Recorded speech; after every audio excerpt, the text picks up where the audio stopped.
hello friends আপোনালোকৰ খবৰ ভালনে মোৰ কিন্তু বহুত ভাল এতিয়া আমি বিয়া ঘৰলৈ গৈছো বিয়া ঘৰলৈ মানে আমাৰ দাদা হিহঁতৰ ঘৰলৈ দাদাৰ বিয়া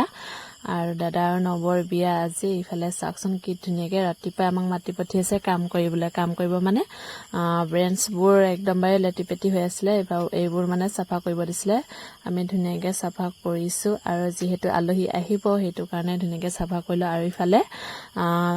দৰা বনিয়েকে বলে কইনা লগত থাকিব লাগে হেতু কাৰণে ইফালে আকমন নেকা পাৰ্টিৰ লগত থাকিবলৈ দিলে নবৰ লগত ইফালে নবৰ লগত আছো আৰু ময়ো ওলাই ললো নবৰ ওলাই ললে আমাৰ নবৰ কেনেকুৱা লাগিছে আপোনালোকে ক'ব দেই ইফালে আকৌ ফটো ছটো আইছে আৰু ইয়া সাকচন কি ধুনিয়া লাগিছে পেন্ডেলটো মানে ইমান ধুনিয়া লাগিছে আৰু আমাৰ বিয়াহত এনেকুৱা কৰিব নোৱাৰিলো কাৰণ আমাৰ ইমান শক্তি নাই দাদা হিহঁতে কৈছে কিন্তু বহুত ভাল লাগিছে আৰু আপোনালোকে আশীৰ্বাদ কৰিব আমাৰ দাদাৰ নবক যাতে ধুনিয়াকে থাকে আৰু ইফালে মানে নবক লৈ গৈছো আমি আমাৰ মানে কাৰ্বি মানুহৰ নিয়ম আছে কেনেকুৱা কি মানে সব জাতীয় নিয়ম আছে আৰু ইফালে সমাজৰ মাজত ধুনিয়াকে লবলৈ আহিছে নব আৰু দাদাই আৰু দৰা বনিয়েকে বোলে থাকিব লাগে হেতু কাৰণে মই লৈ আহিছো সিহঁতে ধুনিয়াকে সেৱা ল'ব আৰু কাৰ্বি মানুহৰ কেনেকুৱা কি নিয়ম আপোনালোকক মই অলপমান শৰ্ট ভিডিঅ' দি আপোনালোকক দেখুৱাইছো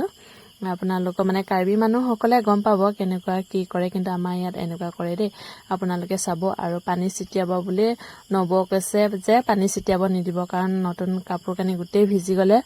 বেয়া হ'ব আৰু হেতু কাৰণে মই ছিটিয়াব দিয়া নাই নব হিহঁতক ছিটিয়াব দিয়া নাই দেখি আৰু হিহঁতে কৈছে দৰা বনিয়েকক ছিটিয়াব লাগে ইফালে আকৌ দাদাক অলপ দিছে নবক দিছে মুকত ঢালি দিছে চাওকচোন মানে একদম বাৰে হাঁহিয়ে ওলাইছে আৰু মোৰ ভিডিঅ'টো ইমানেই আছিলে আপোনালোকৰ ভাল লাগিলে লাইক শেয়াৰ কমেন্ট কৰি দিবা দেই বাই বাই